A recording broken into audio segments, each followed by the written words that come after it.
Welcome to the banker lamp. Please enjoy the video. You start by making the tool safe. Kill power and disconnect the spark plug or remove the battery so nothing can accidentally spin. Once done, unfasten the guard screws and pop off the cover to expose the spool. Make sure you keep fasteners in a small tray. You want to note the line diameter printed on the spool and the feed orientation.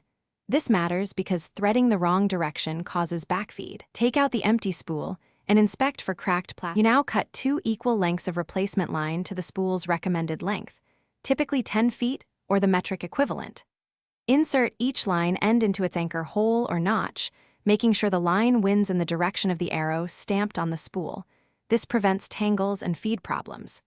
Wind tightly and evenly in parallel coils, keeping tension so coils sit snug without overlapping. Finish with about 3 to 5 millimeters of each tail, extending past the spool rim for proper feed. You reassemble by seating the wound spool into the housing, feeding each line through its eyelet or hole, and snapping or screwing the cover back in place. Make sure springs or tabs are aligned. Once done, reconnect power and run the trimmer at low throttle to verify lines feed smoothly. Give it a gentle bump on the ground if it's a bump feed head. If the line jams or won't feed, check that you wound the spool the correct direction and that tails were not too short or crossed.